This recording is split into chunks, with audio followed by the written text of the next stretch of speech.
I will just say one really key thing to this audience in particular that we want to make sure we get the message out about, and that's this, especially for those of you who are either actively in the industry right now and are looking for opportunities to give back. If you're looking to mentor, if you're looking just to hang around students, if you are looking for a way to have some kind of impact on this growing community, then please come visit us at the 502 Project, and we will be more than happy to provide you with any kind of potential volunteer opportunities, whether that's simply just hanging around on our Discord and answering questions when you can, or whether that's actually kind of building up a talk or some kind of exercise with our educational team that you'll get to take away with you after you are all done and you get to keep and use elsewhere. Regardless of what you are looking for in that space, we have opportunities for you, and we have students, whether those are high school students or all the way up to transitioning workforce, who really need help and guidance from people like you. And if you are one of those people, then doubly so. Please, we also need you in the community. We are looking to be the kind of community where you can simply ask at any time, I'm here in cybersecurity, what's next? And there should be an answer for you inside of our community. And that beyond that, you and a lot of other people are asking some very similar questions. So if that's the kind of place that you want to be in, please join us on the 502 Project. We're looking to build a large scale, centralized national community that runs all year round and connects everyone into all of these excellent cybersecurity training and education events throughout the year. And with that, I'll pass it back off to Keon. Keon, thank you so much for being here tonight and yet again pulling together an amazing panel for us. And thank you. I'll pass it your way. It's my pleasure. Thank you, Dr. Fisk. So, for the audience, if you ask yourself the rhetorical question, why are we here? The answer, in part, is what Dr. Fisk described. So, what's next? What's coming? What does the future of cybersecurity look like? That's the reason that we chose the future of cybersecurity as the theme. Last month, we talked about the future of cybersecurity work. This month, we're focusing on the future of cybersecurity controls. Because I used to be a professor, not at the level of the staff at the University of South Florida, I do feel it's valuable to provide a teaching moment. If we're talking about controls in a cybersecurity context, the primary objective of any cybersecurity control that you put in place is to reduce risk to an acceptable level. Customarily, your response to risk is going to include 4 treatment options. Option 1, you can retain the risk that was identified or accept it. You can avoid the risk by not performing the business activity. You can share or transfer the risk by getting something like cyber insurance, which is interesting how much the insurance company for the healthcare organization that was compromised is going to have to pay in response to $850 million of losses. You can also modify or mitigate risk by putting controls in place. Academically, putting controls in place to reduce risk is one of your primary methods for risk management from a security perspective. And each of my panelists is an expert in some amount of risk reduction as the result of controls. One of the things that I observe when you go to a panel discussion or you go to a conference or other presentation is that the speaker that is introducing the panelists will sit there and read their biography. They may say things that should be said. They may say things that should not be said. Some things may be missed. So for each of our panelists, I selected them because they're experts in their field.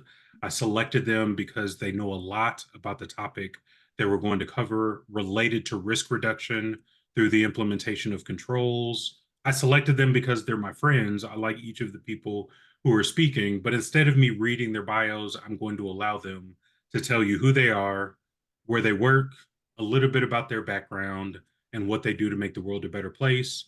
Then each of the speakers in the first hour is going to share a little bit related to their perspective about risk reduction through the implementation of controls. Now, I know because of my relationship with them that there are going to be some future looking things that happen. I know from my relationship with them that you're in store for a great conversation. Before we go there, one of the things that I'll highlight is that there are a variety of controls that could be implemented. I'm dealing with a cyber incident this week for a customer, and one of the things that came up is what controls should have been there to prevent the issue. The concern for the customer is not really regulatory frameworks. The application of every control that's required for PCI, for every control that might have been required for the NIST cybersecurity framework, or ISO, or the NIST risk management framework, or even the cyber maturity model certification, given the nature and the approach and the outcome of this incident, none of those control catalogs would have helped them. And so, one consideration when you think about the future of cybersecurity controls is whether or not the controls that the organization has implemented are in place and effective to produce a desirable outcome. And part of that equation is the finances or the resources of the organization. If we're dealing with $1 billion company, there's no excuse for not having controls in place that cost $1,000. But if we're dealing with $1,000 company, there's lots of consideration about the inability of the company to put those controls in place. What you are not going to hear in this conversation is that you must have this checklist, and based on this checklist, this is everything that you should have within your organization. As we go forward and we get past the first hour, if you have questions, comments, or concerns about different scenarios, control environments, requirements, strategies, or anything else, the second hour of the presentation is dedicated to Q&A and discussion with the audience, and the answers won't come from me exclusively. This is why we brought together a world-class collection of speakers to support the panel discussion. As we transition, it is my pleasure to introduce Damian Suggs as our first panelist. Damian will come on, he'll turn on his camera, he'll be bright and shining and ready to rock and roll and wow you with his insight and his perspective about the future of cybersecurity controls. So a little bit about my background. So I've been in application security now for 23 years. I cut my teeth at the Center for Disease Control in Atlanta as a penetration tester. And after about more than a decade of pen testing, I got a little disillusioned because you find some really neat stuff as a pen tester and come back 6 months later, you find it again and again and again. And I wanted to see stuff getting fixed. I wanted to see change made in an organization, not just, hey, here's a pen tester we brought in. He found some neat stuff. He found some dangerous stuff. Neat to me, dangerous to them. And, it just sits on a back burner, back in a file. So I shifted gears and I got into creating application security programs, and from scratch. Started with a couple of companies here in Atlanta.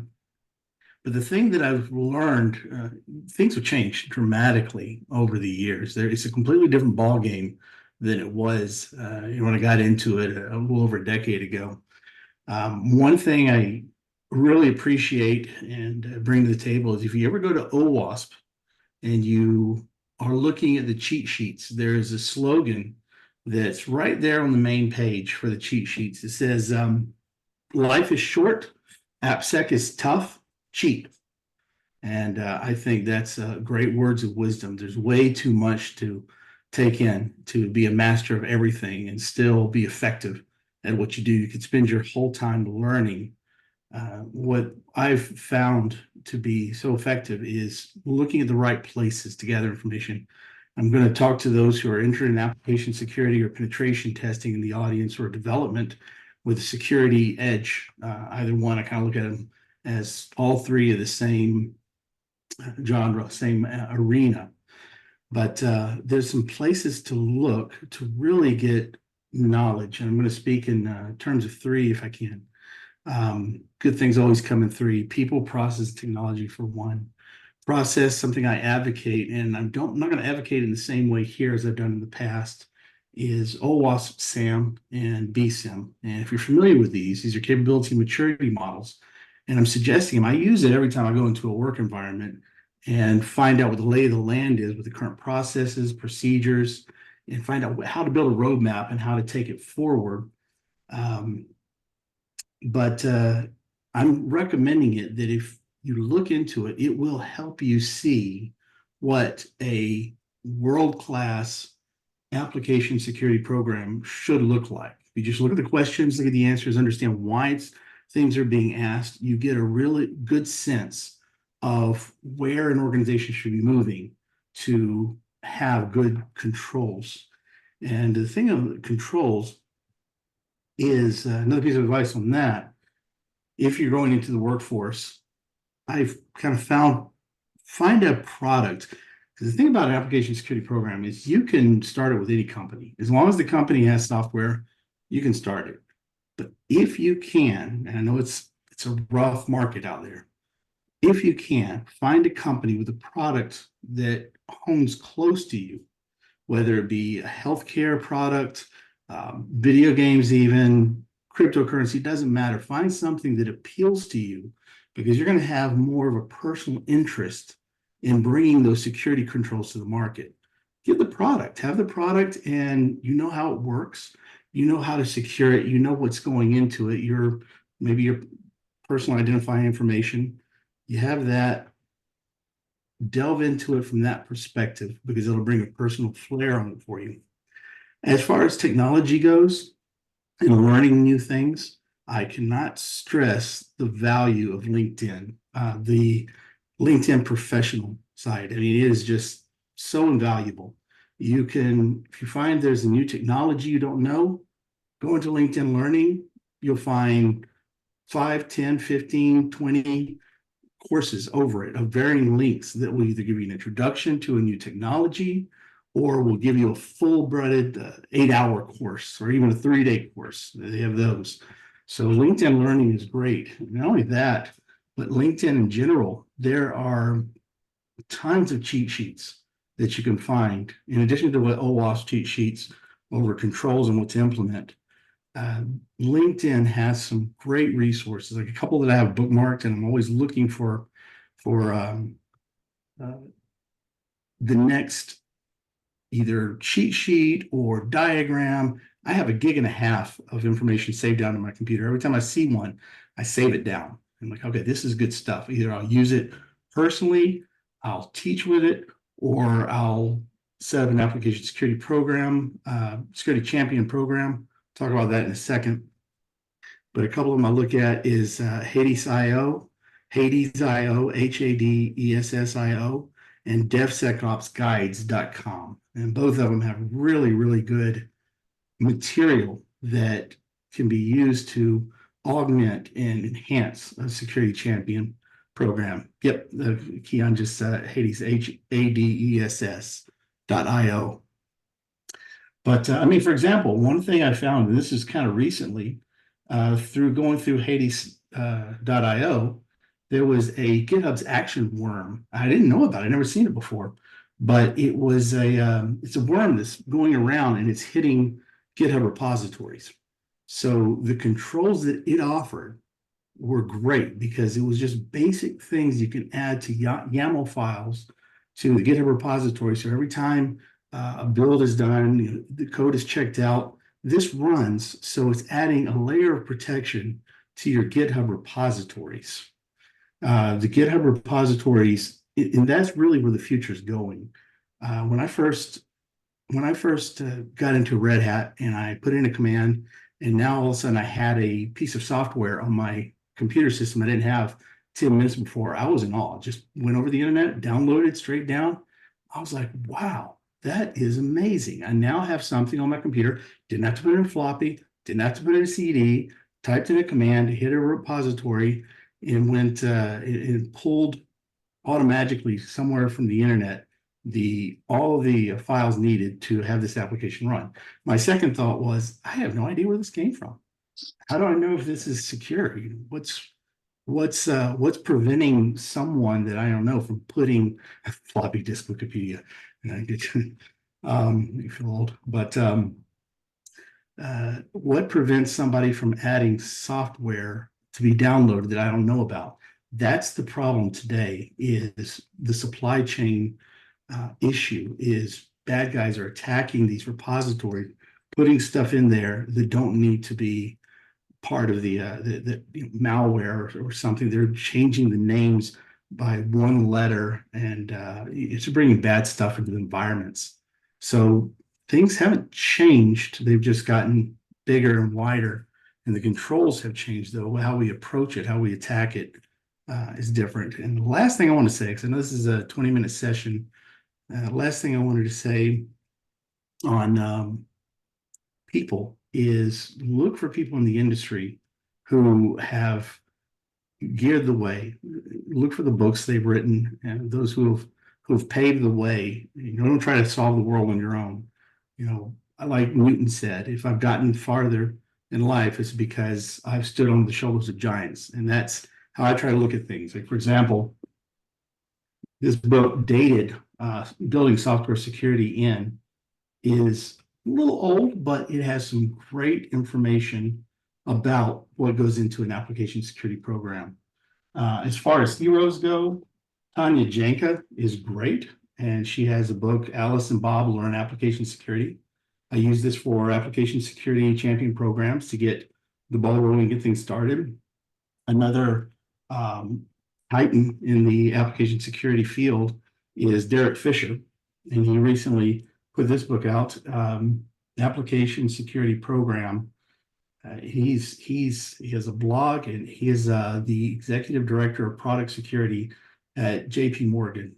Really good stuff has gone into this book. And also, I'm not a book buyer, but Carolyn Wong, if you look on anything on back to LinkedIn Learning, look her up. She has some great videos, and she has done some amazing things with breaking down concepts that I struggled with for years in a way that I was like, oh, that makes sense. Like deserialization. I mean, that was something I was struggling with. When I saw her video over the OWASP Top 10 and how she put things together and she broke it down and made it so easy to understand, I was like, I get it. Now it makes sense. Deserialization is now the current supply chain attack. So at any rate, those are just some of the things I picked up along the way. And also look into, as quick as you can, for any corporation, a security champion program where you have developers from each development group come together and talk about either what's being built, what products are being put together, and start thinking about attack surfaces, what you need to do to protect it, and how you can add those controls you're learning about into the product before it goes live. Damien, you did a great job. In fact, you sparked an idea that lots of people who are new to cybersecurity don't encounter. But back in 1984, Thompson wrote a pivotal paper related to the idea of trusting trust. I won't read the whole paper. I'll post a link in the chat related to what Ken Thompson said. But the moral was that you can't trust code that you did not totally create yourself. So when you talked about GitHub, it brought to mind one of the issues with modern computing today is that a lot of people are getting code from GitHub repositories, but they have no idea what was created, what was injected in there. They're just grabbing code and incorporating it into what they're building, which then creates a supply chain risk. Heartbleed is a good example of this. Years ago, it caused a major global impact on organizations that incorporated that code but didn't do software component analysis. There are other issues with code. And if we transition from regular application code to artificial intelligence code, Hugging Face has the same issue.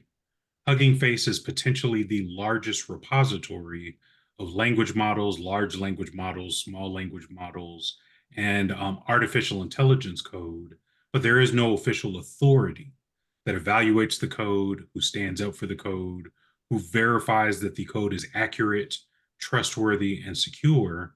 And a component of our conversation, thinking about all of those risks, is the idea that there must be something in place within an organization that is going to use these resources that are available to reduce risk to an acceptable level. And so your control in this case is not necessarily a firewall, but it could be your vulnerability assessment process, or it could be your vendor management process, or it could be your code scanning process.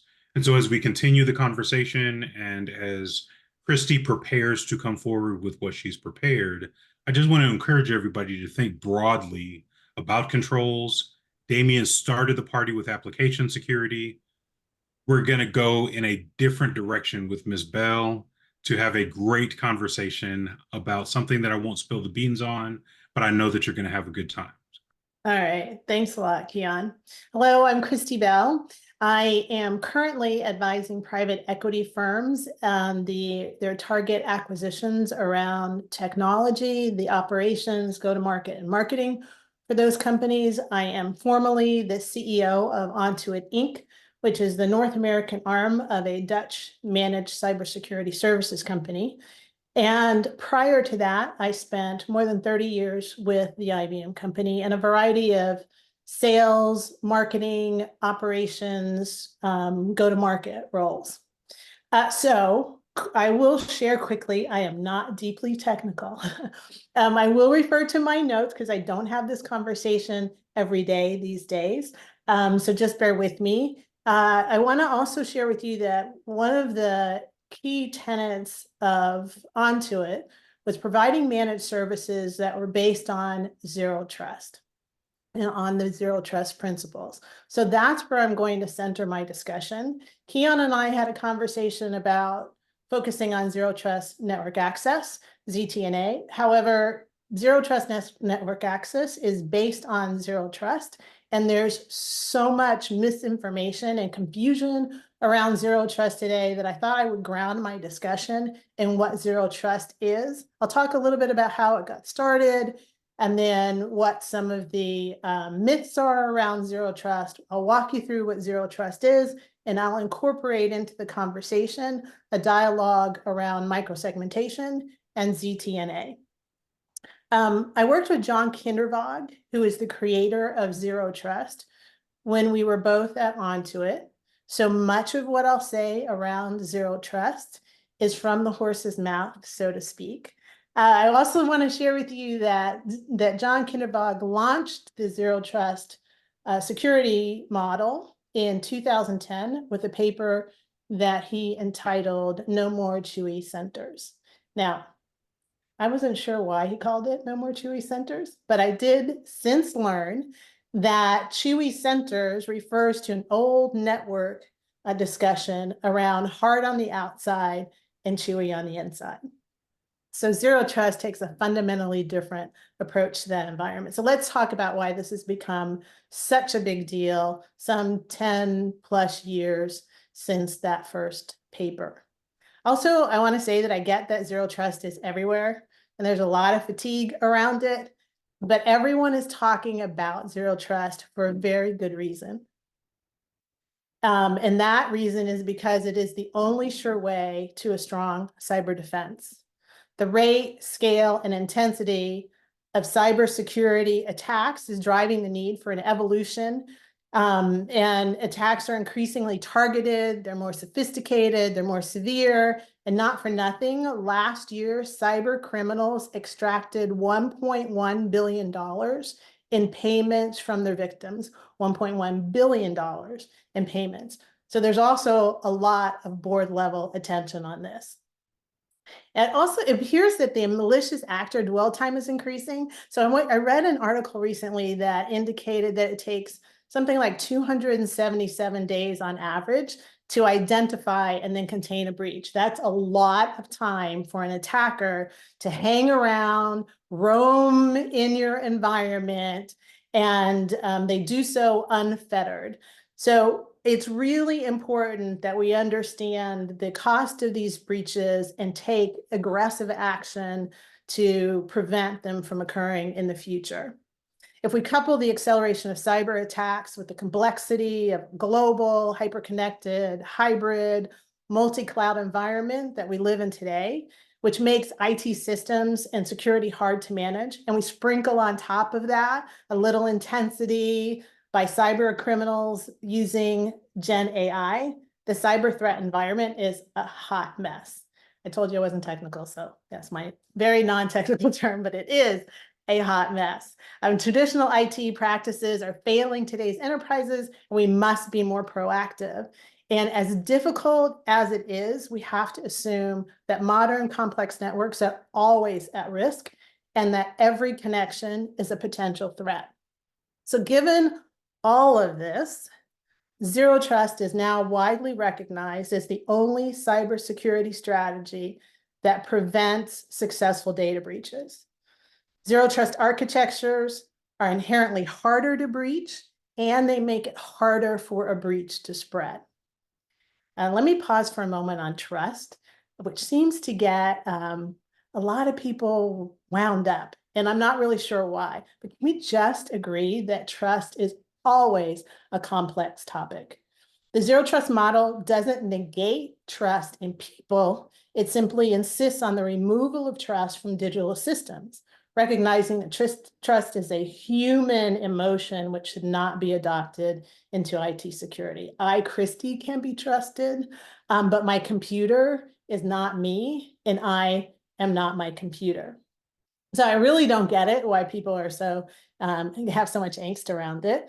I also will say that if you just watch Mission Impossible, the movies or the TV shows, it should be really clear that zero trust is key, particularly as it relates to IT security. And John puts it this way: it's simply that people are not packets.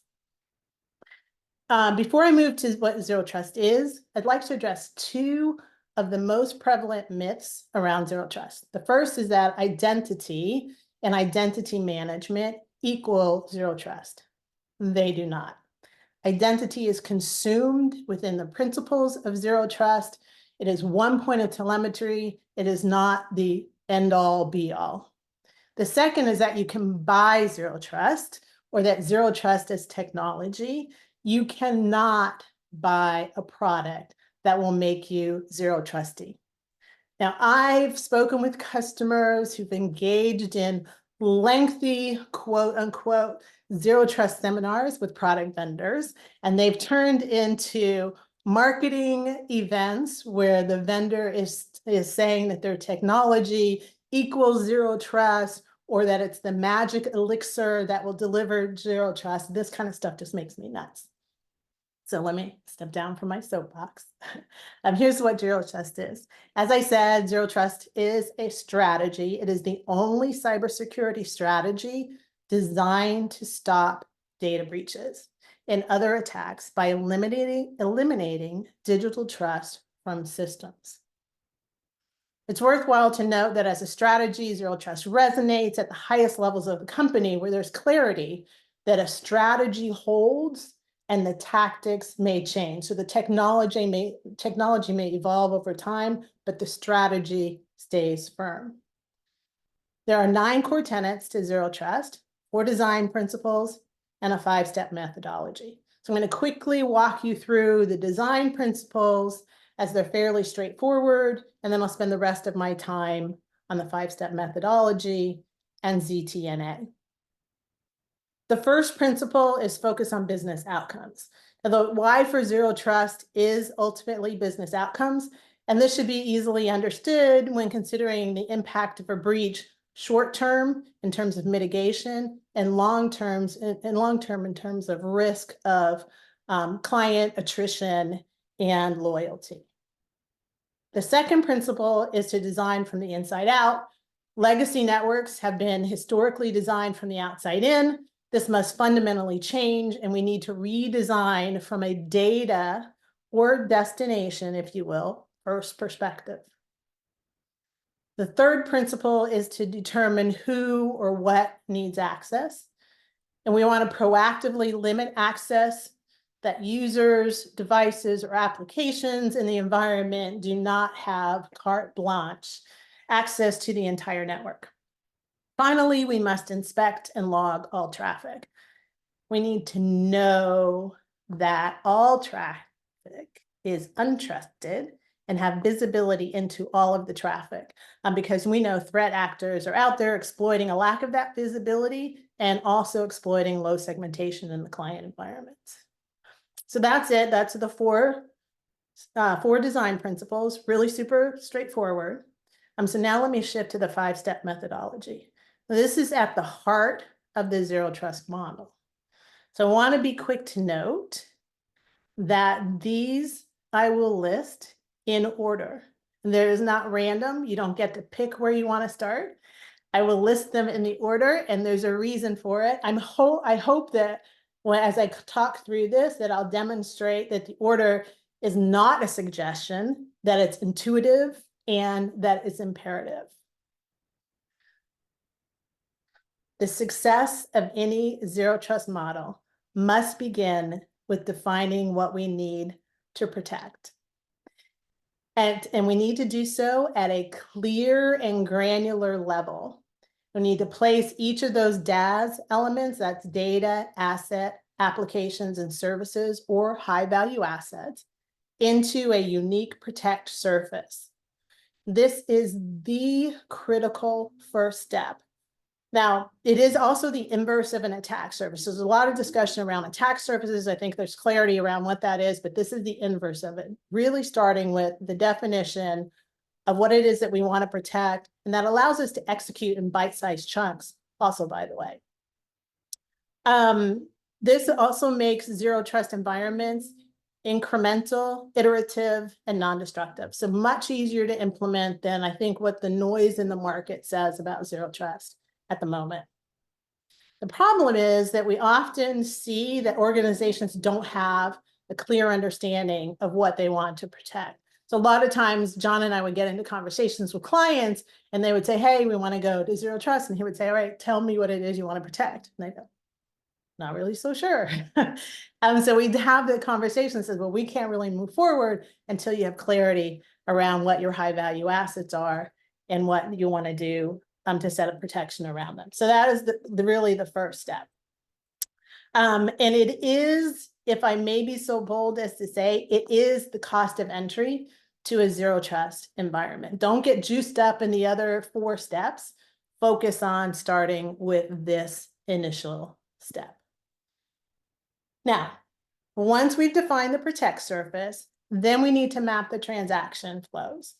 And when we do this, we have an understanding of what should have access to a DAS element or a protect surface and what that protect surface should have access to. So we understand the ins and outs of well, I did both ends, ins and outs of a protect surface. And this is really clarity around how the system should work in the environment. Now, once we've defined these first 2 steps, they inform the third, which is to architect the zero trust environment. This third step is actually the first time we entertain technology. But, as I've said, everyone wants to start here. So everybody gets wound up in the shiny technology and then wants to have that conversation. But once we understand what we want to protect and we understand the system around it, then and only then can we adequately decide on the right technology to protect each of the DAS elements. Starting here with technology instead will simply just empty our wallets and give us a false sense of security. And there are plenty of examples of technology enabling a breach. I'm going to try to embellish the Target breach that happened in 2013 as an example here. So let's assume that the HVAC vendor had to authenticate into the HVAC system, and that Target and the vendor had spent a lot of money on identity and access management.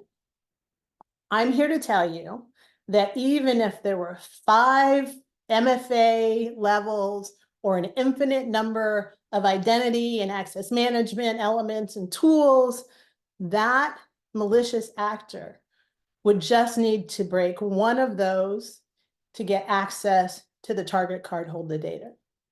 In a zero trust model, the malicious actor can still breach HVAC, but they would not have access. They would hit a dead end and would not have access to that cardholder data.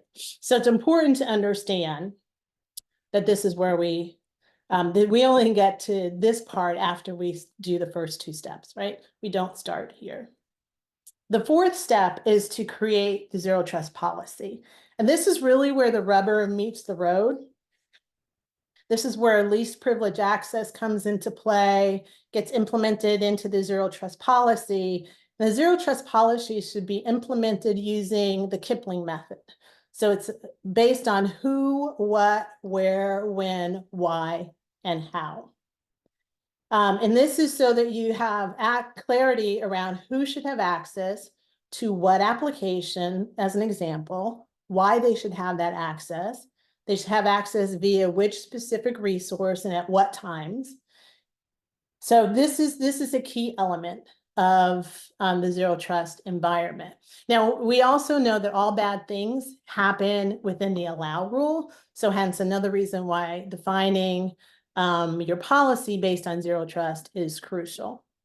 Because we want to set all of our protect surfaces up with a deny all access first. The last step is monitor and maintain, and that's to do so with clear visibility into all of the network traffic. All right, so with that clarification of what zero trust is, I'm going to shift to discussing the benefits of leveraging zero trust network access and using these tools to power the execution of the zero trust methodology. Beginning with the fact that zero trust drives the change to building security into networks, as opposed to how we have done this previously, which is layer the security on top of the network. So you want to build it in by default instead of layering it on top. So zero trust network access, or ZTNA, by definition, is a category of technologies that provide secure remote access to data, assets, applications, and services based on defined access control policies. And you'll see this ripple of this definition of access control policies throughout all of the bits around ZTNA that I want to discuss.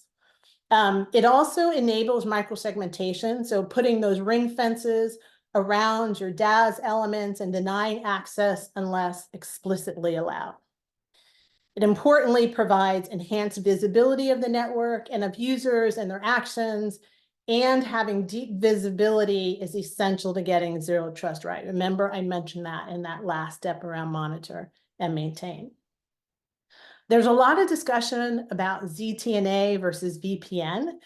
So let's clear that up also. ZTNA, like VPN, provides secure access to applications, but unlike VPN, ZTNA is based on defined access control policies, again, denying access by default and providing user access to resources only when explicitly granted.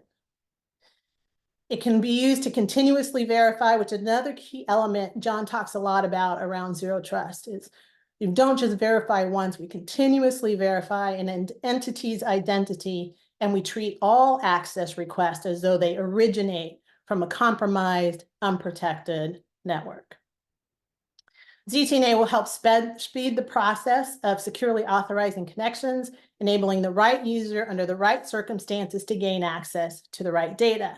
And implemented properly, ZTNA makes applications and assets hidden. And this is one of my favorite things. So therefore, app discovery is not possible. Users can only see the resources they have permission to access, thereby limiting adversary discovery and preventing lateral attacker movement.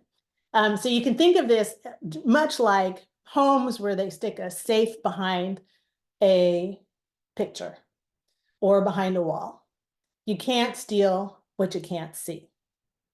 It's also platform agnostic, it's modular, it's flexible, it's scalable, and it serves as the foundation of a secure multi-tenant and hybrid environment. And there's so much discussion around security and zero trust in the cloud that this is where ZTNA can be very useful.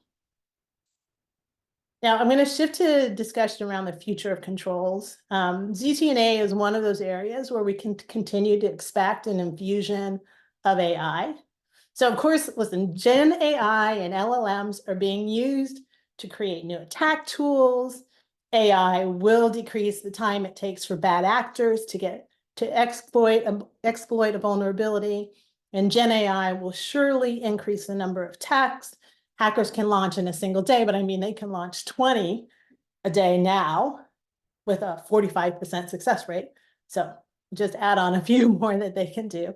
But anyway, also, yes, attackers are using ChatGPT to fine-tune social engineering, but this simply makes it even clearer that we must evolve our cyber strategies to counter more advanced threats, including moving forward with zero trust, and importantly, leveraging AI and its power for good. So I'm going to ask you to, have conversations around starting with encouraging teams, security teams, to leverage AI across all 5 steps of the zero trust methodology. And I'll share quick examples of how AI can deliver results in terms of cyber defenses. So on the good guys side, AI will improve security operations. For example, at Onto-It, we leveraged AI to remove people or human interaction in levels 1 and level 2, thereby facilitating speed and identifying and mitigating risks in the environment. AI can learn from vast volumes of data to understand indicators of malicious behavior, and then it can analyze the encrypted traffic to infer anomalous behavior in near real time, and then take automatic action to stop a threat or to offline an infected device. And then lastly, and I probably should have started here, I'll note that AI can be used to help clarify and classify your protect surfaces. So sort of the automated data classification approach.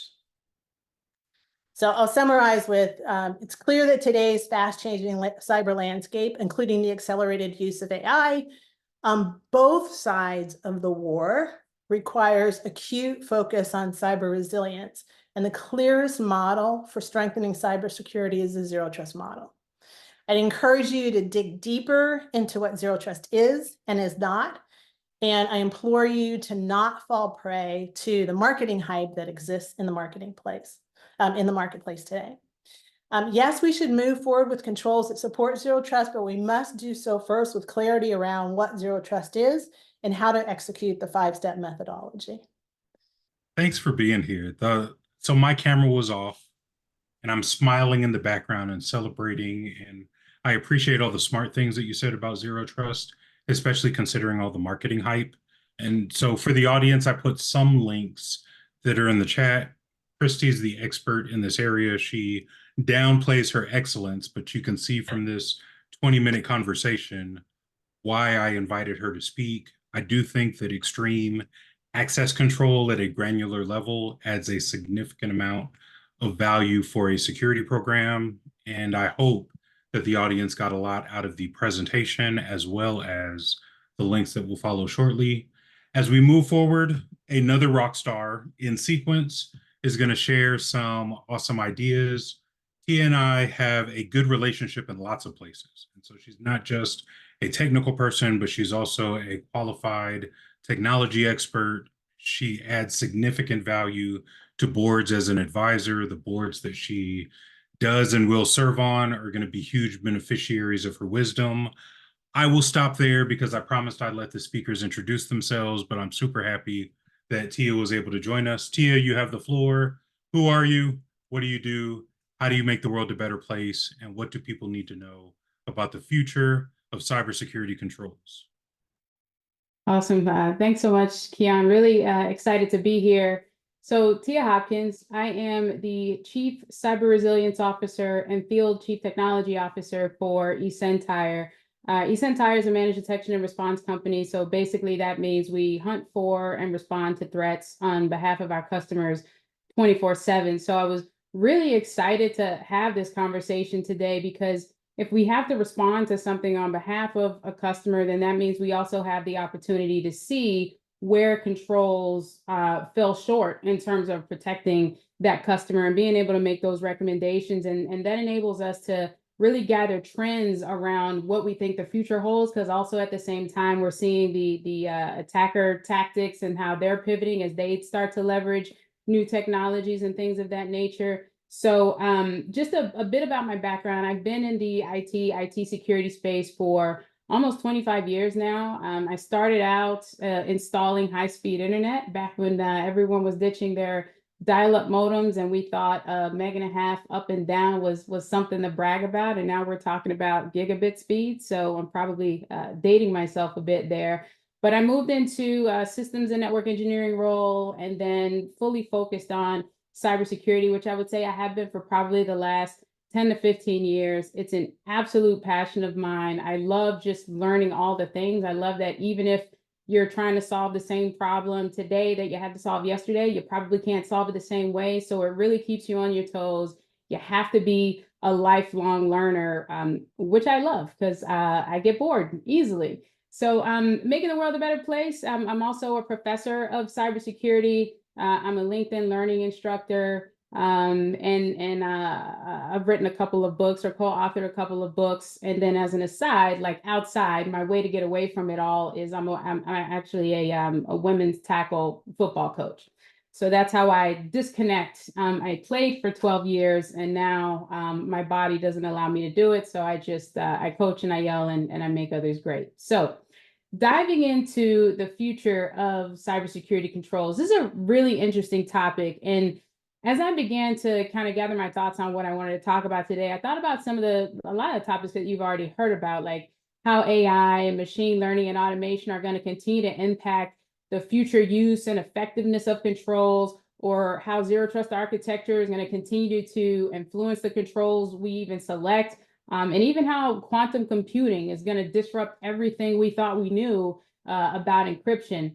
But, you know, the more I thought about it, my mind kind of just kept taking me back to outcomes. So I wasn't on camera when Cam was speaking in the beginning, but when he said outcomes, I started to smile because it's really easy for us to get wrapped up in the technical weeds of everything that's going on and features and functionality and really forget why we went on the journey of selecting a control in the first place. But before I dig into all that, you know, bear with me for a second because the professor in me has to come out, and I want to go back to basics for a minute, a little 101. So Keon touched on a bit of this at the beginning, but I want to talk about just the details of a security control in the first place. So, you know, at a high level, it's a safeguard or countermeasure used to protect the confidentiality, integrity, and availability of an information system. So no surprise there. But we've got three types of controls typically that we can use. We've got our technical controls, our administrative controls, and our physical controls. And then there's a handful of use cases around why we implement these controls. We've got preventive, detective, corrective, compensatory, or something that's acting as a deterrent. So said another way, when we put controls in place, we either want to prevent something from happening, we want to detect any suspicious or unauthorized activity that's already in progress. We want to correct something that's gone wrong. We want to compensate for a control we need, but we can't implement for whatever reason. Or lastly, we want to deter unauthorized activity. So put something in place that would deter an adversary from attempting to do what they thought they were going to do when they arrived inside your infrastructure or at your perimeter. Now, technology's advanced pretty significantly over the past several years. And while that's great in terms of, you know, having so many solutions available to help solve our security problems in general, it's also leading to some challenges. I would say, especially as it relates to technical controls. And I say that because a lot of organizations today are suffering from what we call tool sprawl. And that essentially means they have too many tools in the tool shed. And it's leading to really expensive and inefficient operations. So they're not, back to that outcome thing, they're not achieving the outcomes that they initially set out to achieve when they were selecting these controls to put in place. I'm also seeing a lot of confusion in the market. So I love the previous comment that was made around don't believe all the market hype, because there is a lot of that. It's getting really difficult for buyers to understand how best to evaluate a product or a service or capability to really determine the effectiveness of what they're selecting and if it's really going to solve the problem that they need to solve in their business. And we're even having trouble telling the difference between a tool, a platform, and a feature. If you go to some of these major security shows and you got all these vendors on the floor, if you just close your eyes and don't pay attention to the colors and you just listen, you would think 100 vendors do the same thing. And some of it is market hype, some of it is driving actual outcomes. But we've really got our homework or our work cut out for us when it comes to being able to select the proper controls, just because we have so much at our disposal. Technology is so advanced and we can do so many things. So getting back to my point around outcomes, like I'm saying, now more than ever, it's going to be important for security teams to evaluate and select controls based on their predetermined desired outcome, or essentially the business problem that needs to be solved, versus getting wrapped around the axle, if you will, and lost in all the features and functionality of a solution. So what are these outcomes that I'm referring to? Well, if we think about the main goal of a security team, right, it's pretty much to protect and enable the business. Basically, we want to keep the lights on so the business can continue to be productive. And in the really hyper-connected world we live in today, where we're all heavily reliant on technology in our day-to-day lives, I mean, let's be honest, if you're anything like me, you drive 30 minutes to go home to get your cell phone before you drive 10 minutes to go home to get your purse or your wallet. It's just the world we're in today. But anyway, back to my point, because of all this, we have to not only implement controls that mitigate risk, we also have to focus on building resilience. And I actually had a LinkedIn Learning course on cyber resilience launched this week. So I'm pretty passionate about the topic and the importance of this mindset shift. So I'm going to dig into that a little bit here. And for starters, I want to make sure we're all on the same page in terms of what cyber resilience actually is. Now, NIST released a special publication that defines cyber resilience as, and I'm going to read this word for word from NIST, the ability to anticipate, withstand, recover from, and adapt to adverse conditions, stresses, attacks, or compromises on systems that use or are enabled by cyber resources. Now, I know that's a lot, but the gist of it is the ability to anticipate, withstand, recover from, and adapt to. Let's just sum up that last piece there and call it an incident. And if you're interested in the special publication, I believe it was published December 2021, and it's 800-160, I believe, volume 1, revision 2. Now, the reason I wanted to dig into the definition is because resilience means different things to different people. And often when I ask the question, hey, what does resilience mean to you, or cyber resilience mean to you, the most common answer I get back is usually something along the lines of, being able to bounce back or continue to function in the face of adversity. And this isn't wrong, but there's a lot that goes into, putting our organizations in the best position possible to bounce back quickly or avoid extreme operational degradation or even complete business disruption. So this is why I like the way NIST breaks it down, because it enables business leaders and security teams to segment and prioritize their initiatives into specific categories. So for example, if I'm operationally focused on the more narrow perspective of cyber resilience, right, just to bounce back or kind of hanging in there, then I'm probably going to focus on implementing controls that help me bounce back quickly. This could mean things like better incident response planning, or investing in a more mature security operations team, or maybe outsourcing my security operations team, or maybe even a better disaster recovery strategy. And that's fine, but from a mindset perspective, it appears I'm heavily focused on what to do after something happens, which means I might over-rotate on my response capabilities and controls and neglect to prioritize things that are more proactive in nature. So if we go back to the NIST definition, the focus is on what happens before, during, and after an attack. So it's not just about the bounce back or survivability, if you will. It's also about remaining vigilant and being prepared for adversity. Now, I want to be clear, I'm talking a lot about cyber resilience. I'm getting really excited about it. It's not a new or novel concept. It's just a shift in mindset in terms of the overall goal of our security programs and the way we structure our initiatives, our teams, and how we really manage the day-to-day. So I say, to put this in more of a familiar context, if you're familiar with the NIST cybersecurity framework, then you would think about the anticipate pillar of cyber resilience as the identify and protect functions of the NIST cybersecurity framework. So that's where you're identifying your risk, you're choosing your mitigation strategy, or if you want to transfer, avoid, like Keon mentioned earlier. And then when you do decide to mitigate, this is where you select the appropriate controls or protections to put in place. So again, anticipate is going to align with the identify and protect functions of the NIST cybersecurity framework. When you get into withstand, this is the detect and respond functions of the NIST cybersecurity framework. This is where, okay, my preventive measures have failed, something's going on in my environment. I need to be able to detect it quickly so that I can respond quickly, limit the scope of the breach, limit the impact to the business, and absolutely prevent business disruption. That is the outcome that's really more so tied to cyber resilience than really just building a program that aligns with the NIST cybersecurity framework. The outcome, right? The outcome of anticipate is going to be controlling your controllables. Your outcome of withstand is going to be preventing business disruption. And then when you get to recover, that aligns cleanly with the recover function of the NIST cybersecurity framework. And the outcome there is you want to get back to normal business operations as quickly as possible, right? We want to limit downtime. We want to limit the loss of productivity to the business.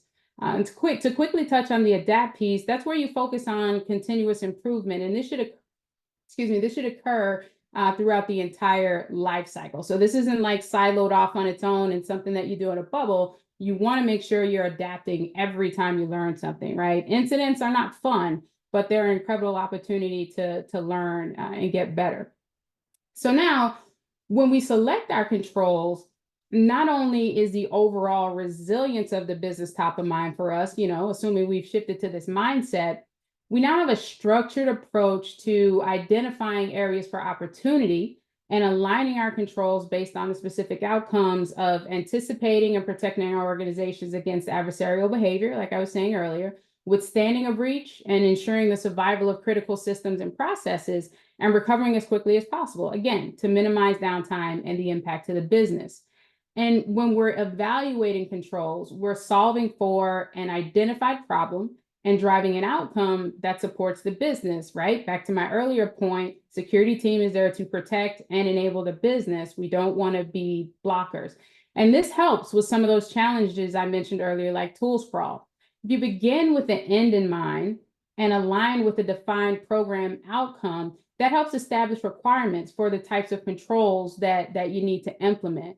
And you want to also make sure, when a new need comes up, take a step back and make sure before you decide to acquire a new technology or service that you actually need to acquire it. Maybe you already have a control in place that solves that problem, and you just need to kind of shift the way it's implemented or adjust the way it's being used, and you can also accomplish this other problem that you're trying to solve. So I'll wrap up here, but the big takeaway for me is that although the future of cybersecurity controls it'll be really exciting, right? In terms of the capabilities and efficiencies it'll drive in our programs, but there's also a lot of responsibility associated with making sure we're selecting the right tool for the job, and more importantly, that we're using those tools effectively. So structuring our teams and programs in a way that supports the growth and sustainability of the businesses we protect, with that resilience mindset,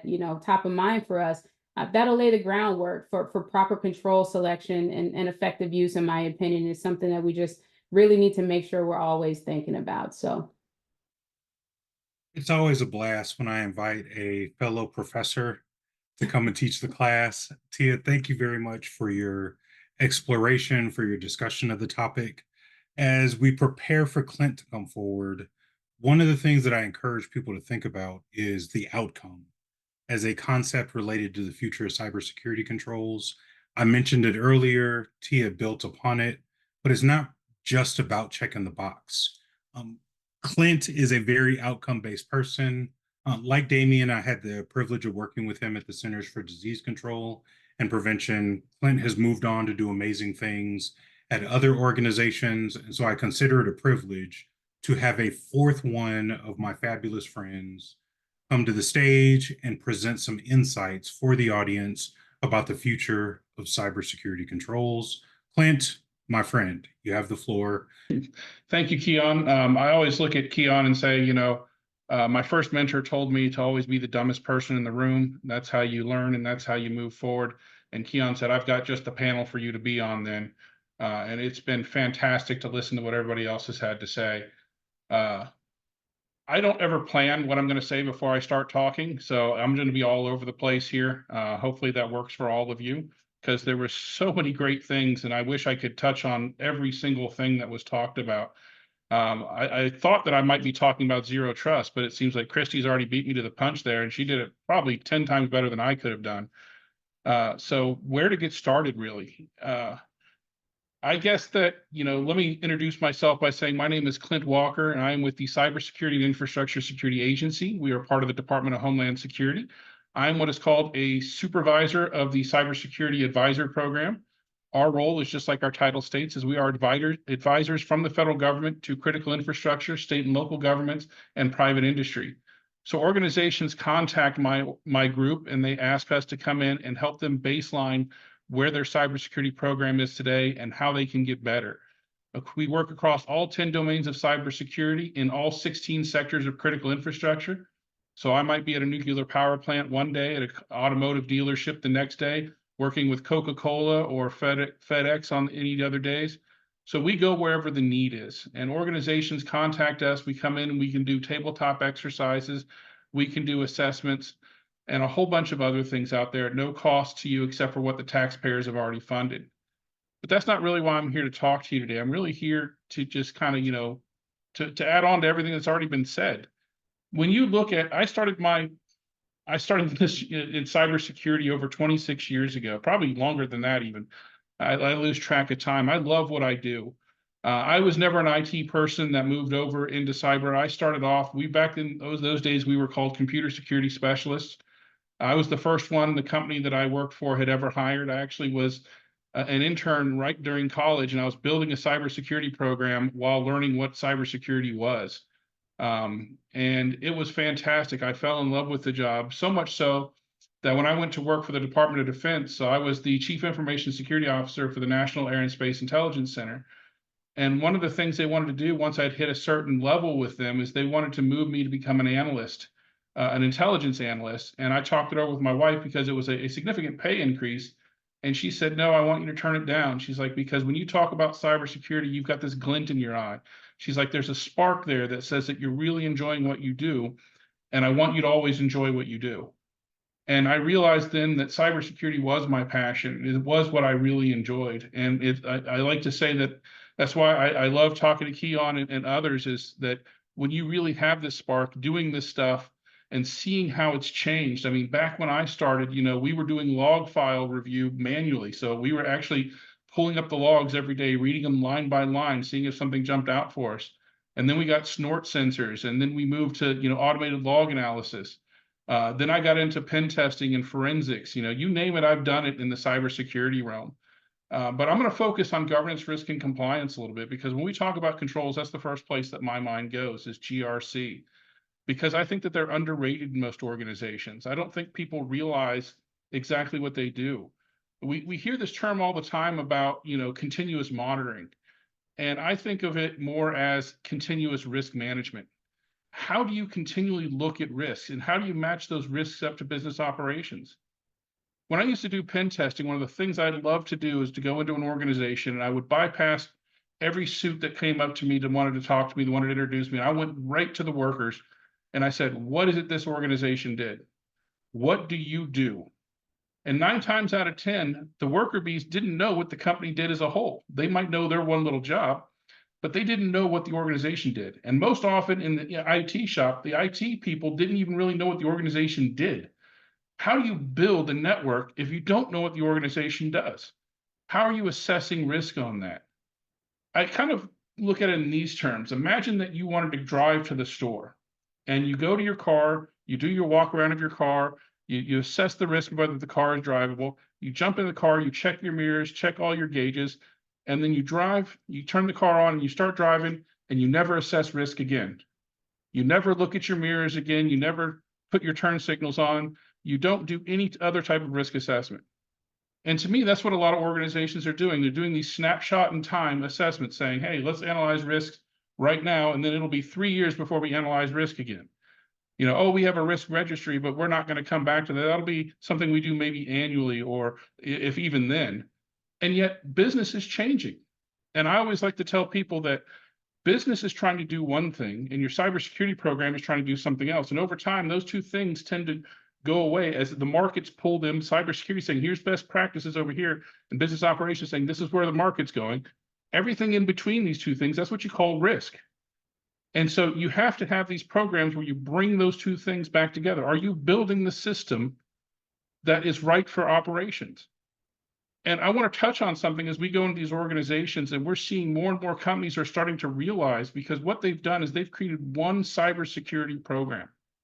And yet when you look at the average organization, how many business lines do they have? When I go into an organization, I've seen about 7.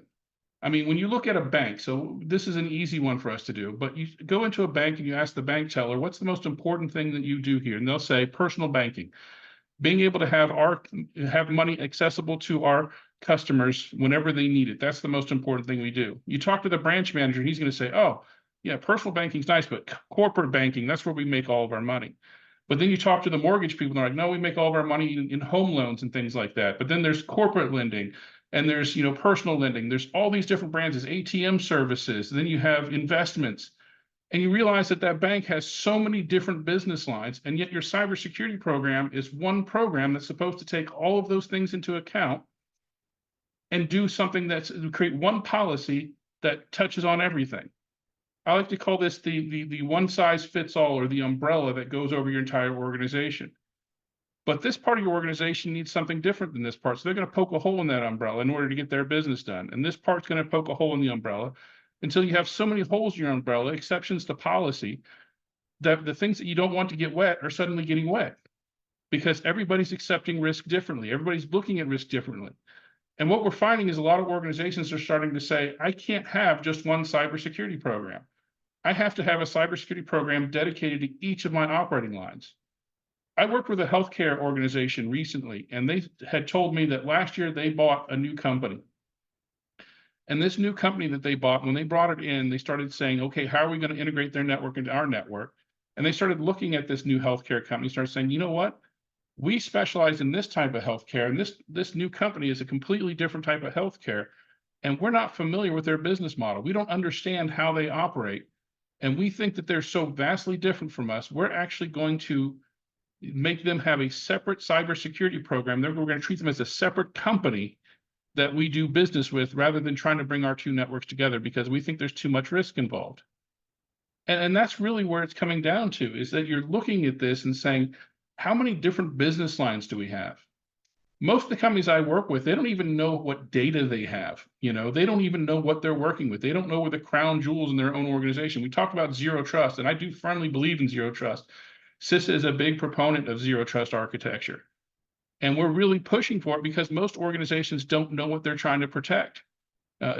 Asset management is the first domain that we cover in all of our assessments, and it's the domain that most organizations put the least amount of time or effort into.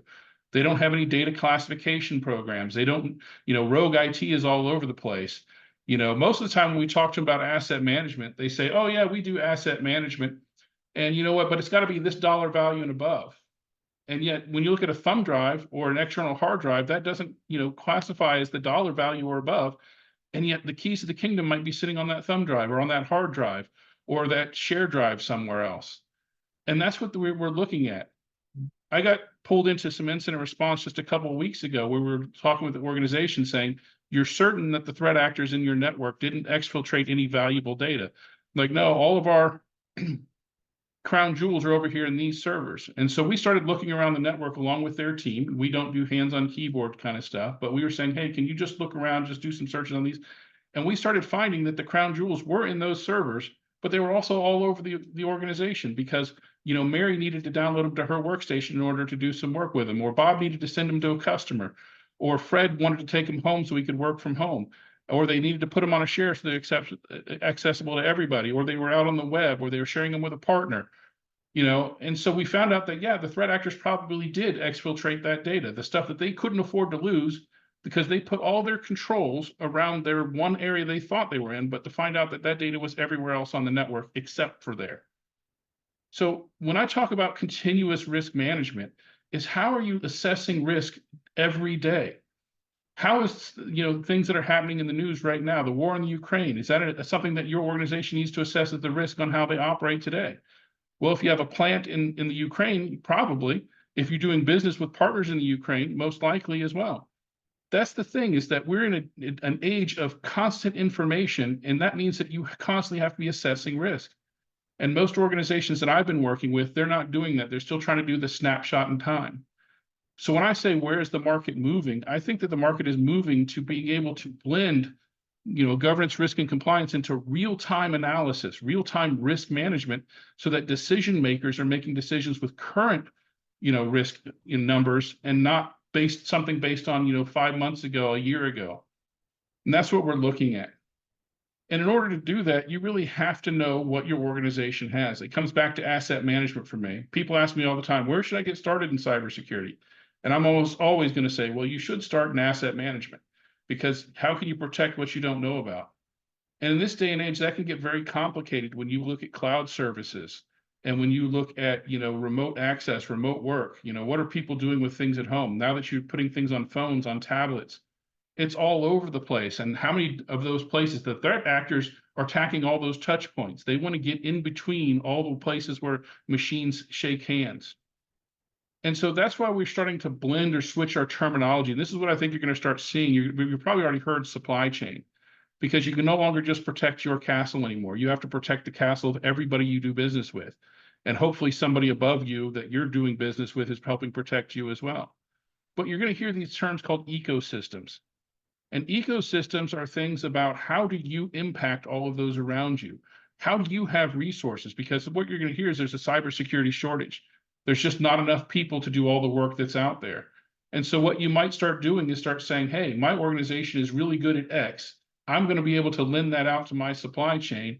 And hopefully they have somebody that can do forensics that might be willing to help us when we need hands. You're going to see these ecosystems starting to pop up. And what I kind of mean by this is I got approached by the financial industry recently. And one of the things that they talked to me about, they're saying, hey, what's going on with the healthcare industry? The healthcare industry is getting hacked like, never before. Can you put a stop to this? Can you do something to help out the healthcare industry? Because it's really hurting the financial industry. And I said, how is it really hurting you? And they said, well, it used to be that the threat actors would hit the healthcare industry, and they would hit them with ransomware, and the hospitals or the healthcare people would pay, and that was the end of it. But now they've realized that they can hit the hospitals, and the hospitals aren't going to know they've been hit, and so they steal all the data instead. And all that data is personally identifiable information. It's information about people. And so then they're taking that information and they're using it to open accounts or to commit fraud against the financial industry. So we're losing millions of dollars a day in these fraudulent claims, these fraudulent accounts and things like that, because the healthcare industry can't keep their stuff, secure. And the financial industry is like, how do we help them secure their stuff? Because we would rather give them money and know that they're secure than we would need to lose money. So these ecosystems are starting to pop up, whether it be, I work a lot with ports. And so when you look at a port, the port has to work with the county, has to work with the city, has to work with all the tenants on the port or all the people who use the port, as well as all the international customers that might be bringing ships into that port. That's an ecosystem, and understanding how a vulnerability or a flaw in one of those can impact everybody else, or how a zero trust architecture is going to keep all that from happening, so that if one of those hits, everybody else can continue to operate, understanding that that one entity is still a bigger risk. And that's the other thing I want to kind of transition into here is the types of attacks that we're seeing. Is that a lot of people, their controls are around availability. You're going to hear this a lot, is that, we have confidentiality, integrity, and availability. That's the triad. Where I come from in the intelligence community, we actually worked off of a 4-part pillar, and that was confidentiality, availability, integrity, and non-repudiation, which I think as zero trust architecture starts to really ramp up, you're going to hear that 4th pillar coming in a lot. And non-repudiation is really that that the person who is on the other side of that keyboard is really the person that they say they are, that everything is being logged, everything is being audited, that the person using that account is the person who's supposed to be using that account. I think you might even start seeing, a 5th pillar pop up as, things like deepfakes come out, and is the information true? But we won't get into that today, and I don't know if there's any way to ever prove that. But non-repudiation is going to be a big thing. But when we look at these types of attacks that are coming out, everybody's worried about the availability attacks, and I see a lot of controls looking at availability. So that's your ransomware attacks, and that's your denial of service attacks, and those are the ones that get the big news headlines. But what you don't see are things like the confidentiality attacks, where people are spoofing or pretending to be somebody else, or they're stealing data in order to, exfiltrate and then sell on the dark web or to use for extortion. So we're seeing ransomware starting to turn into extortionware. Those are your confidentiality attacks where they're stealing once again, the crown jewels, and they're offering them up to the highest bidder, or they're using those crown jewels in order to attack another industry, such as we've talked about in the healthcare to financial. But the last one is the one that scares me the most, and that's the integrity attack, because nobody talks about the integrity attack. We had a threat actor that did a bank, and I like to say that the threat actors have really organize themselves and that you have specialties now. And so you have these specialties where the first group might go in and they might say, hey, we're really good at creating that initial vector, that initial entry point. And so they're going to do that. And then they're going to sell off that entry point to another group. And that group might be good at the confidentiality attacks. They're going to exfiltrate data, and they're going to take that data and they're going to sell it. And then once they're done with that, they're going to hand it off to either one of these integrity groups or to an availability group. Ransomware, I always like to say to an organization, once you've been hit with ransomware, that means the bad guys have done everything else with your network that they wanted to do. And they're going to hit it with ransomware to get that last little ounce of money out of you and to cover the tracks of every other thing that's been done. Because when you restore from backup, you might be losing all the data of everything that just happened, all the data that was exfiltrated, and so on and so forth. But these integrity attacks, what we saw is there's these threat actors that would get in. And we'll use the analogy of a bank. That wasn't what this industry was, but we'll take a bank again. So imagine I'm a threat actor. I've gained initial foothold in. I get in there, and I think, you know what? I know that they do account validation every night at midnight.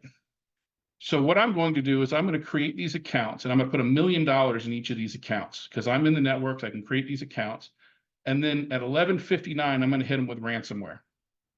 So I know that they're doing like hourly backups and stuff like that. So what happens is you get hit with ransomware just before the validation of the accounts. But what does the organization do? They restored from backup. And last backup was an hour ago. Those accounts were created. They don't then revalidate. Everybody just trusts that everything on the backup was the right data. And so they pull the data back over. And the bad guys don't care that they didn't pay the ransom because they created 3 accounts with $1 million each in those accounts. That's what we're looking at, is sometimes the threat actors are using these other attacks to mask everything else that they've done. And it might not be accounts with money in them. It might be, hey, we created these other accounts, and when you restore from backup, those accounts are now going to be considered baseline for your organization. So we have a continuous backdoor into your organization. And then when you look at things like Stuxnet and things like that, where sometimes the bad guys don't necessarily want to get in, like when we put nation states up there, they're not necessarily getting in to do damage or disruption today. Maybe they just want to slow something down. Maybe they just want to keep you from being able, like, let's take the COVID vaccine. Imagine that a nation state wanted to keep us from doing it. So they got in and they didn't do a denial of service attack on us or an availability attack. Instead, they started changing some 1s to 0s so that all of our analysis on the COVID vaccine, the results kept coming up, and it really slowed us down. What could have taken a couple of months suddenly took a year for us to get the vaccine out because they kept manipulating the data. That's an integrity attack. And a lot of organizations that I've seen, they don't have necessarily the same type of controls around integrity that they do around availability and confidentiality. And so we're starting to see the threat actors shift into these modes, especially as nation states get involved, where the nation states, they don't want to do damage today. They want to do damage in the future. Attacks are becoming politicized, where imagine that there's a nation state out there that says, hey, I'm going to invade country A, and United States, I want you to stay out of it. And to prove to you that you need to stay out of it, I'm going to shut off some of your power grid as a show of force as to what we could do because we're in all of your networks. That's the kind of thing that they're doing. They're using it as a political force to say, hey, United States, stay out of this affair, or else we're going to make life at home really bad for you. How much do you think the American populace would support some of the actions that we take if we were having problems here at home, especially with our power grid or our healthcare system or our financial system? The threat actors on the nation state scale are starting to do that. They want to live in your networks, what we call the advanced persistent threat. They want to be in the network for the long term. And they're doing this on a day-to-day basis, or on a daily basis anyway. And so that's kind of the big things that I want to talk about, is that we're seeing these ecosystems pop up. You're not doing cybersecurity in a vacuum. And that continuous risk management needs to be a part of your continuous monitoring program. You need to constantly evaluating, has the market changed? Has our operations changed? Are we starting to do things this way versus that way? And how does that change my architecture? Most of the organizations I go in and look at, their network diagrams look like they were created. You've probably all seen those houses on the road as you're traveling somewhere. The network diagram looks like it was created 20 years ago, and then they added a room onto it, and then they decided they wanted a sunroom, and then they decided they wanted a greenhouse, and then they put a theater up on top, and you can see all these different pieces and parts. Where if you told somebody, hey, I want you to create a network from me from scratch that did X, it would look completely different. And that's what we're seeing today, is that you have all of these things that are just tacked on and added on instead of the system that you would really like to be operating with. Now, I understand money and all these other different things are constrained in there, but that's where vulnerabilities start to come in, is when you're trying to make something that's old do something that's new. And that's why continuous risk management needs to be part of your lexicon moving forward. Thank you, Keon. With the time that we have remaining, we're going to transition into the Q&A session of the event. If you have a question, post it in the chat. Dr. Fisk posted a question that I'll provide the answer to because it falls within my domain.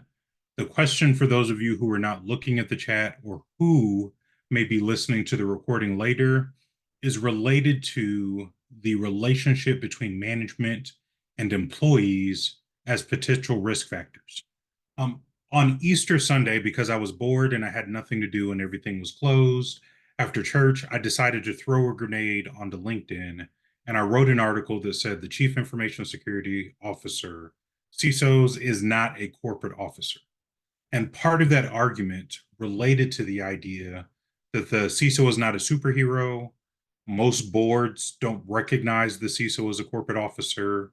Your directors and officers insurance, designated by the rules of the insurance commissioner for every state, rarely, if at all, recognize the CISO as a corporate officer. And if the CISO is not a corporate officer, then realistically, the burden of managing cybersecurity risk should not fall exclusively on the CISO. Ideally, security should be an enterprise risk management function. That function should work in conjunction with other enterprise risk management activities. Those activities are going to identify, address, and respond to relevant risk facing the organization. And part of your risk response, as we have been talking about for the last 90 minutes, is putting controls in place. But if we think about the question that Dr. Fisk asked, one of the things that you have to consider is organizational psychology and human biases. So the feelings that stakeholders have are unique. They become a constraint. Security people who are not driving the organization, but are supporting the organization, have to think about a collection of biases. And then if you do stakeholder management in a traditional sense, it requires identification of decision makers, designation of who the stakeholders are, and then lay those people on the couch so they can tell you their feelings, because there are all kinds of biases that are going to mess up the security program. One of those biases is called anchoring bias, that represents an over-reliance on the first piece of information when making a decision. If you think about the story that Clint just told about people stitching together a house like Dr. Frankenstein's monster, instead of designing it properly from the beginning, well, anchoring bias is going to cause the decision makers, the non-technical business people in the organization, to think primarily about sunk costs or a related concept that I can't think of right now, and we're on a live radio show, so I'll keep going. Technical debt. And so sunk costs is a business term that focuses on the psychological behaviors when people have spent money that they can't get back, but they want to squeeze value out of it. And then technical debt is a related concept that's very closely related, but takes us in a different direction, about the negative impact of past decisions related to technology and development in the environment. And so if you take sunk costs and technical debt and then attach them to anchoring bias, the decision makers may say, Keon, Clint, Tia, I spent $5 million on security controls to be PCI compliant back in 2020, and now you want me to spend money on more controls. Mr. or Mrs. Business Person, of course I want you to spend more money because the environment hasn't remained static from 2020 until 2024. It has barely remained static from January until April. And so understanding the response that people are going to have based on their emotional or psychological state related to the situation becomes very important. People often hear about confirmation bias, which is the tendency to focus on self confirming information. I think there's a guy related to Twix and cars and other things that is really bad at focusing on self confirming information, not looking at other factors. We'll see how that ends up. But imagine if the person that I'm talking about has an issue with accepting new information that influences the controls that need to be put in place or the countermeasure or appropriate responses that are going to produce an outcome that's beneficial for the organization. In framing cognitive bias, there's a tendency to make a choice based on the way that information is presented or framed rather than the factual context of the information. With framing cognitive bias, if you have very technical security people who are not accustomed to talking to non-technical business people in business terms, there is an extreme risk that the business people who receive the information are going to make a choice based on the way that it was presented and how they understood it and how they respond to that information. And the list goes on and on and on. And so part of the opportunity, if we're talking about the future of cybersecurity controls, is also to think about decision making as a control to reduce risk so that adequate resources and adequate oversight and adequate investment of the organization is invested in the controls that have to be implemented to reduce the risk that the organization faces and to produce outcomes that are going to be beneficial for the organization based on what their priorities are, or what they care about, or their regulatory requirements, or anything else. And so I will get off my soapbox. I'm a huge fan of organizational behavior. It's my current area of study. I'll go through the chat, but as I transition from the concept in response to Dr. Fisk's question, do any of our panelists have any additional insight about the relationship between management and staff and the C-suite and the board as it relates to making decisions about what controls to put in place? I don't know if this adds anything to the conversation, but I always say that I always used to say that some of the most fun you can have as a CISO is to pull all of your business owners into a room and say that you only have so much money, so many resources, and you can only do so much protection. So who's the most important? And then you kick your feet up on this conference table and you eat some popcorn as they all argue about who the most important is in the organization. Because I've seen it too many times where the squeaky wheel gets the grease. And when we do an after action report with a lot of organizations, you know, when everything's clean up, they realize that it was the person yelling the loudest that they put the most attention to, that they try to get that service up and running. But that wasn't the service that actually generated them the most or did the most for their organization, or they didn't focus on, you know, the parts of the organization that needed it or should have been brought up first. And that's why I'm going to come back to one of my big foot stomps is always going to be exercising. You can never exercise enough. And I know that everybody hates tabletop exercises or even live fire exercises, but man, they are so great at finding out what's really important. Should those things be brought up? What order should they be brought up in? And just being upfront with the employees and everybody that works the organization saying, hey, this is, you know, really how our business is structured. One of the first questions we ask in our cyber resilience review is, does the organization have an overarching mission, vision, values, and statements? You know, do the employees know exactly what the company does, what the values are? Because, and then are your business objectives prioritized based on those values? And I can not tell you the number of times I've gone into an organization where I say, hey, let's talk about your mission, vision, values, and then whether you're, you know, prioritizing your business objectives with those. And they usually look at me and say, ooh, hold on a second. And they've gone to another room, talked about it, came back and said, we just made some decisions this morning. We realized that some of the decisions that we made, we didn't make them based on how our own vision and our own values. We were making them based on maybe some monetary things over here, but they didn't really fit with our corporate values. And so maybe we reprioritize things differently when we take that step back. So how well are they pulling that in? And so I think that's a really big thing, is just making sure that your employees actually know what you're doing. and making, especially in your IT shops, is making sure they understand what they're building for. Having these cyber champions embedded throughout your organization so that they have a direct touch point between your cybersecurity operations and your operational units to understand what they're trying to accomplish and how they can do it better or more securely. Damien, you have the floor. Thanks. I think what Clint hit on at the end of the cybersecurity champions, that is so key. I mean, I could talk about that all day, but I think two things not to do, and I hope that we're starting to learn from it, is one, try to lead with FUD, try to scare your audience into investing in these controls. Present them with the facts. This is what's happened. This is where the issue is, but not in a way that tries to motivate them through any kind of a scare tactic to do it right now. I mean, they should be able to, you should articulate it in a way that is clear, concise, but not threatening or not blowing things out of proportion. I've seen folks do that, and may win the battle but lose the war.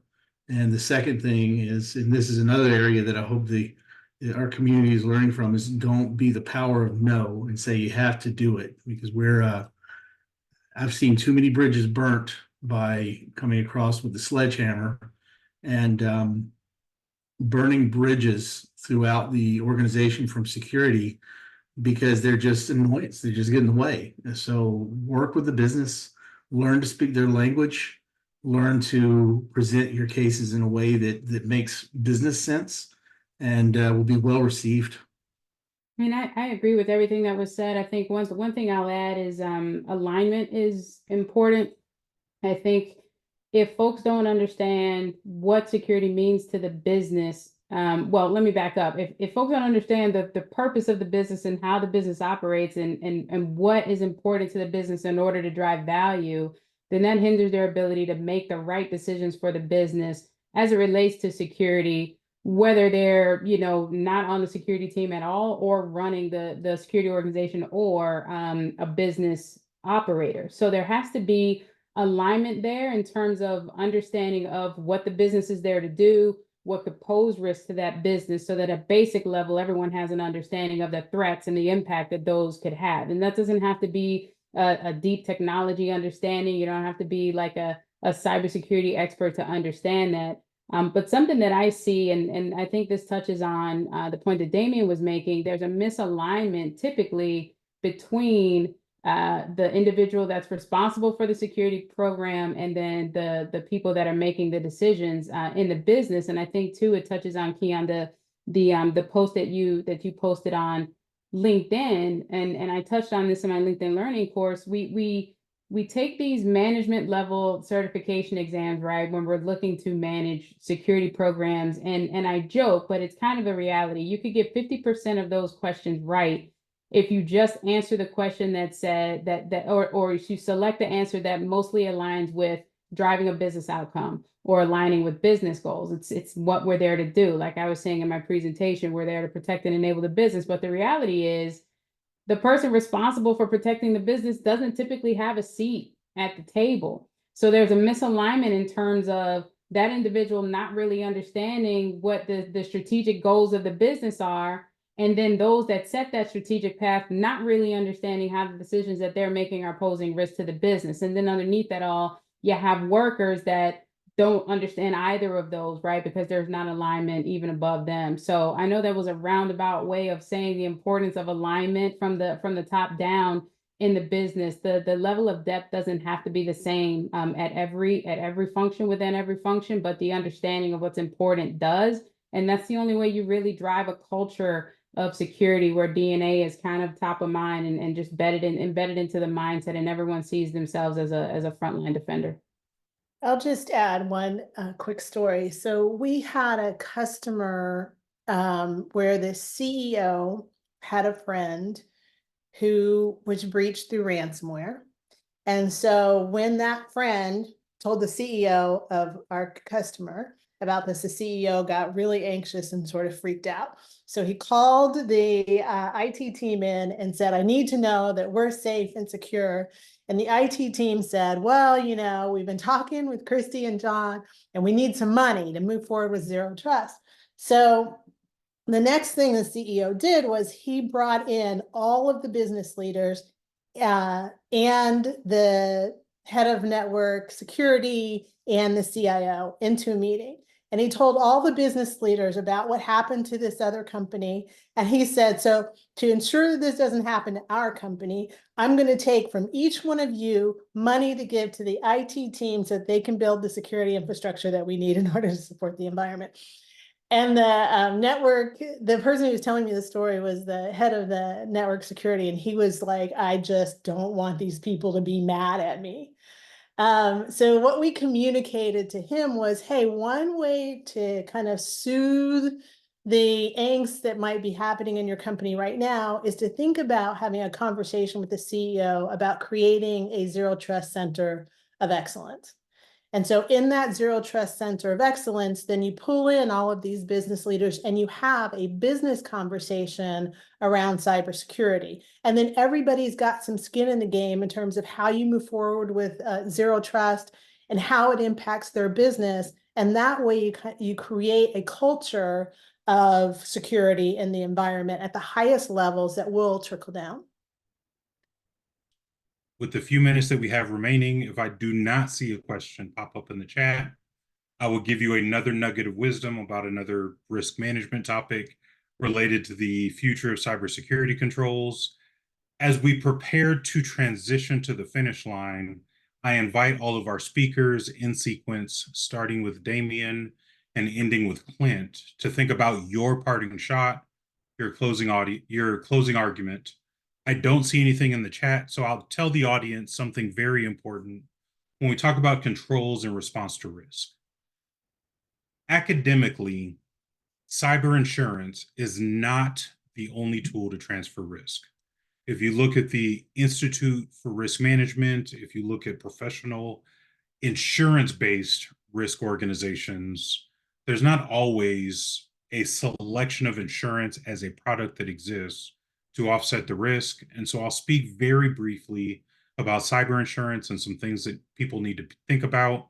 There's an article that's forthcoming, so I don't have to go into a lot of detail, but it's very important for people to think about when we look at the future of cybersecurity controls, that responsibility can be transferred when using insurance as a product for risk management, but the business, the organization, the executive leadership, especially considering the legal definition of duty of care, is always going to be responsible for management of risk.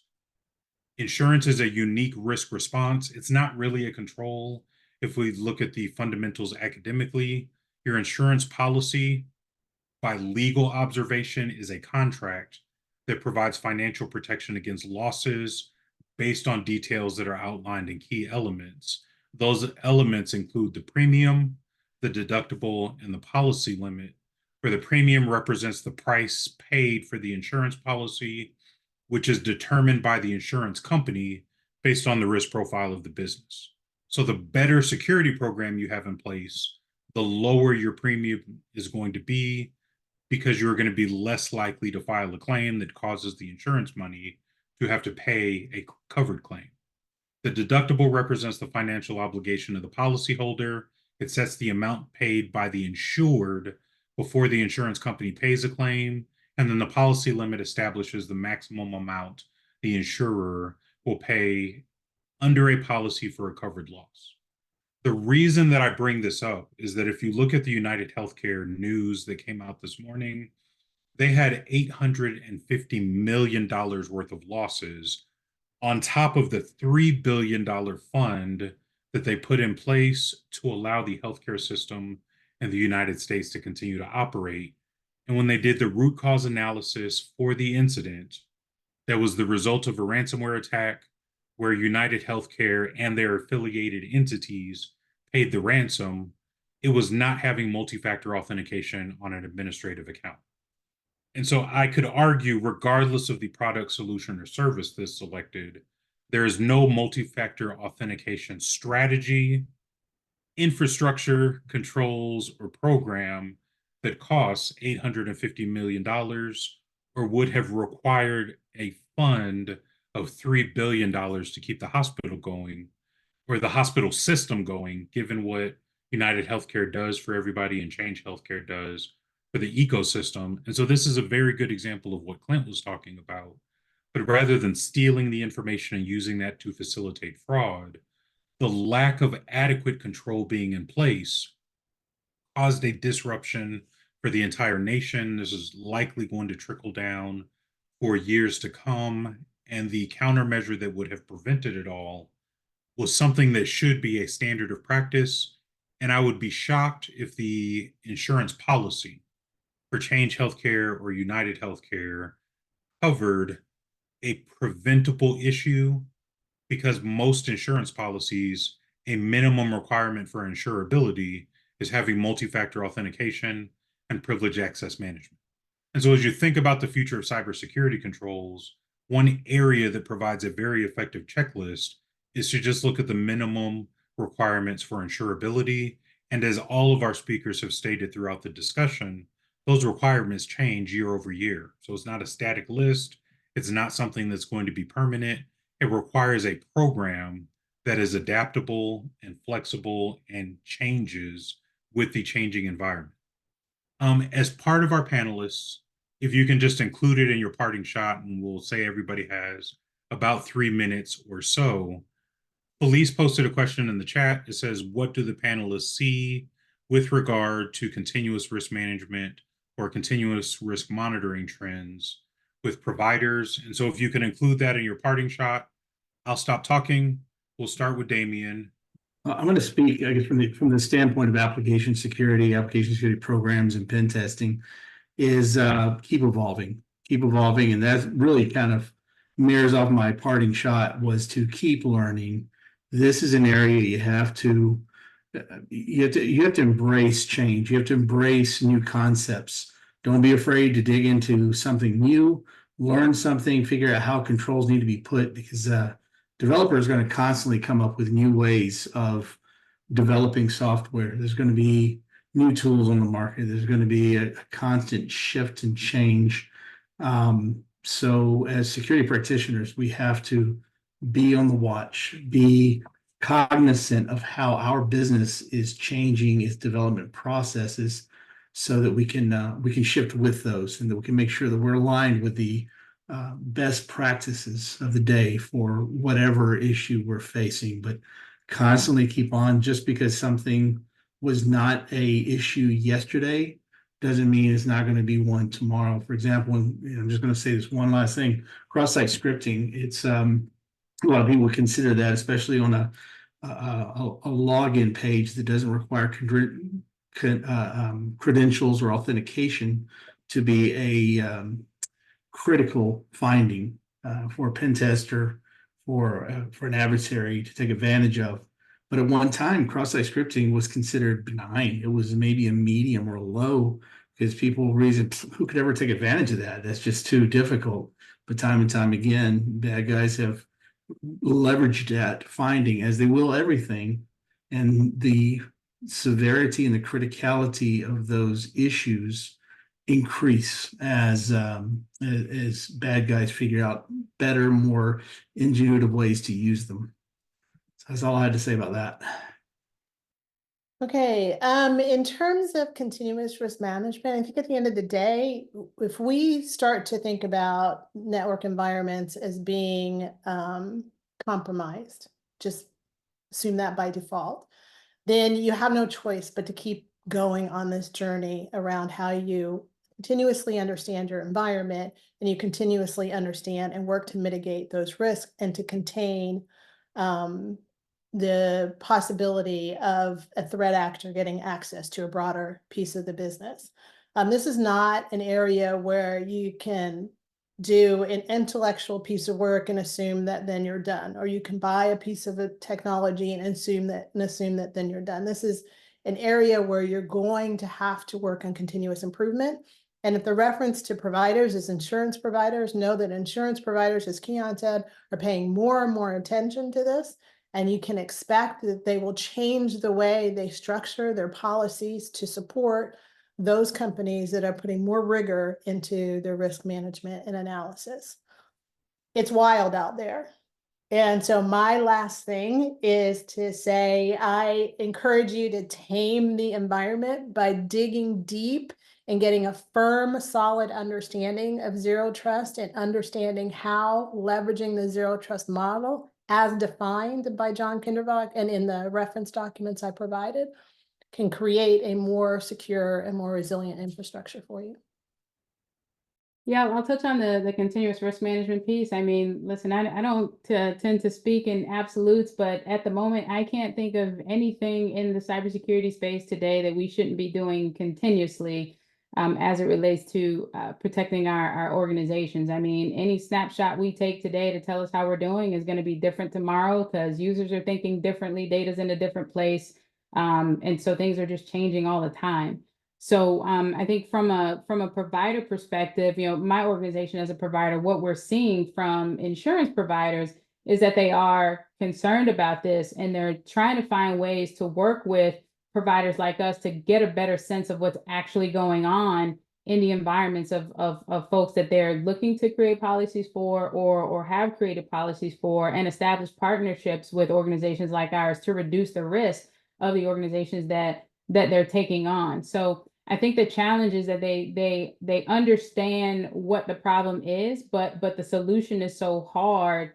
One, to come up with, two, to keep up to date with how things are changing, and then every environment you look at is different. It makes it difficult to standardize. So continuous, I'm seeing pop up in front of a lot of things, right? Continuous risk management, continuous audits, so they're not just point in time. I think in general the industry is realizing that things need to be continuous. You know, we say out of our mouths, well, the threat landscape evolves every day and things change so quickly, but we're struggling for our organizations to keep up with those rapid shifts and changes as well. We need to.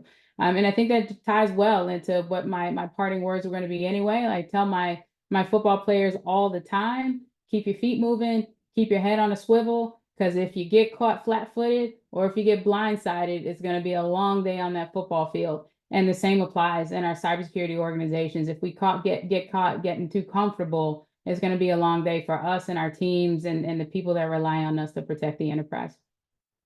I'm going to say it's all about communication.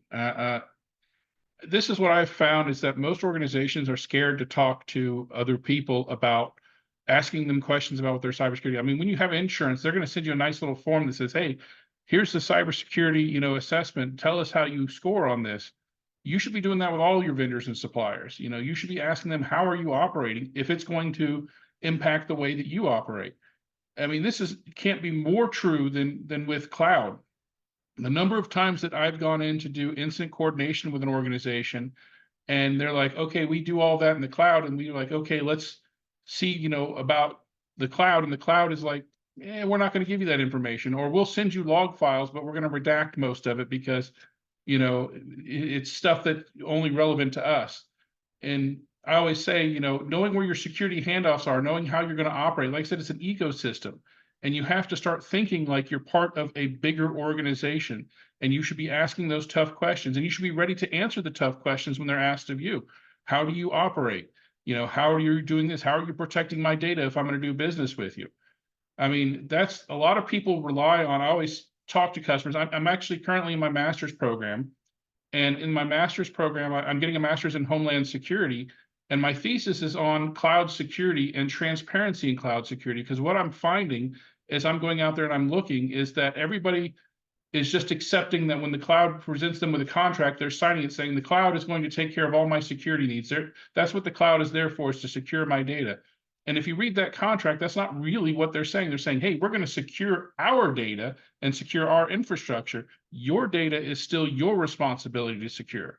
And so there's this misconception about who's really do security. So having that conversation about if something happens, how are we going to work together? Where does your responsibility end and my responsibility begin? You know, custodianship versus ownership is how are you outlining? How are those things defined? And making sure that you're exercising that. More and more companies that I'm working with, instead of us doing a cybersecurity tabletop exercise with an individual company, they want us to do it with their ecosystem. So it's their cloud service provider, it's their managed service provider, it's their operational units, it's their C-suite, or their board of directors, along with maybe some critical vendors and partners, or maybe even their power company or their water company, depending on what kind of business they're in. They're all exercising together because they all want to see how they're going to react. And that's the kind of conversations that you need to have, is what are you doing? And that's the last thing I'll leave everybody with, is that's one of the big things that CISA is pushing out there now, is this software build of materials. How often have we trusted and bought an appliance or a piece of software from somebody, and we have no idea what's in it, you know? How do we know if there's a vulnerability in something if we don't know what makes up, you know, that particular piece of equipment or that particular piece of software? I always tell people I'm allergic to onions, so I can't just go into the grocery store and buy any old can of soup. I have to pick it up and look at that back label to see, is there something in here that's going to do something to me? Are there onions in this particular can of soup? And yes, most cans of soup have onions in them. But that's what we need, is we need this software build of materials. We need secure by design so that people can get a look at things and saying, hey, if I put this into my environments, here's the things I got to be on the look for. Here's what I need to be aware of that's going to be operating. And this is how I'm going to take accountability. And this is where my security handoffs with that device are. So that's what I'll leave you with, Keon, is have a conversation about cybersecurity all the time, every time.